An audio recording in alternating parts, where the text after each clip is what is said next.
Botulisme. Botulisme adalah masalah kesehatan berupa keracunan yang cukup serius. Keracunan ini disebabkan oleh Clostridium botulinum. Botulisme sendiri merupakan kejadian yang terbilang langka.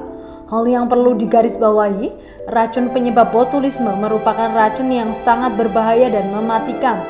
Bakteri ini dapat menghasilkan racun yang menyerang sistem saraf, mulai dari saraf otak, tulang belakang, atau saraf lainnya yang bisa menyebabkan kelumpuhan otot.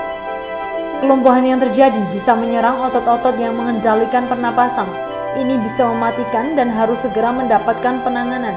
Bakteri ini biasanya bisa masuk ke dalam tubuh melalui makanan maupun melalui luka pada tubuh. Seperti penjelasan sebelumnya, penyebab botulisme adalah bakteri Clostridium botulinum. Bakteri ini bisa ditemukan di debu, tanah, sungai, atau dasar laut. Sebenarnya, bakteri ini tidak berbahaya bila berada di kondisi lingkungan yang normal. Namun, bila berada di lingkungan yang kekurangan oksigen, bakteri ini akan melepaskan racunnya. Contohnya, bila berada dalam kaleng tutup botol, tubuh manusia, atau di tanah yang tidak bergerak.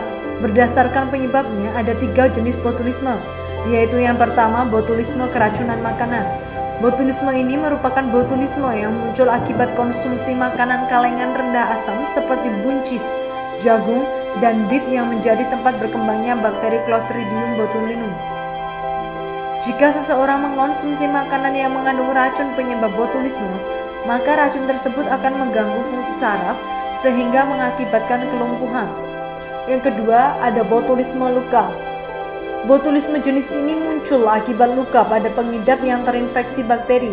Bakteri ini nantinya akan berkembang biak kemudian memproduksi racun yang menyebabkan botulisme. Yang ketiga ada botulisme bayi. Jenis ini terjadi saat bayi menelan spora Clostridium botulinum. Spora ini umumnya terdapat pada tanah atau madu. Spora ini nantinya bisa berkembang biak dan memproduksi racun, tepatnya di saluran pencernaan. Dalam kebanyakan kasus, kondisi ini umumnya terjadi pada bayi di bawah 1 tahun. Perlu diketahui, ketika botulisme menyerang seseorang, maka pengidapnya akan mengalami beberapa gejala. Namun, gejalanya bisa berbeda pada tiap pengidapnya. Gejala ini bisa timbul beberapa jam atau hari setelah bakteri masuk ke dalam tubuh. Berikut ini beberapa gejala berdasarkan penyebab dan jenis botulisme. Untuk botulisme keracunan makanan, gejalanya adalah kesulitan menelan dan berbicara, mulut kering, otot wajah lemah, gangguan penglihatan, kelopak mata lemas atau terkulai, kesulitan bernafas, mual, muntah, kram perut, dan lumpuh.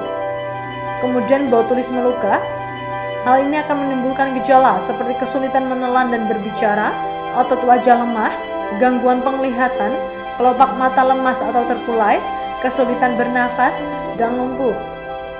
Untuk botulisme bayi, gejala yang ditimbulkan seperti sembelit, kesulitan mengontrol kepala, gerak tubuh tidak bertonus atau tidak ada tegangan otot seperti boneka kain, menangis lemah, mudah marah, sering mengeluarkan air liur, kelopak mata lemas terkulai, kelelahan, kesulitan untuk menyedot atau makan, dan lumpuh. Sebagai informasi, pengidap botulisme perlu menjalani rawat inap di rumah sakit.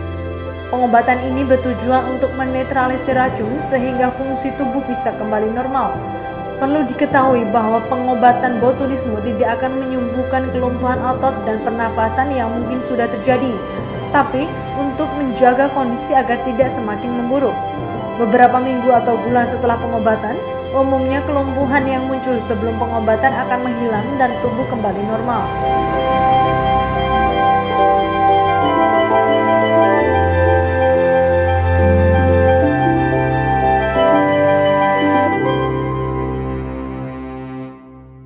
Terima kasih sudah nonton.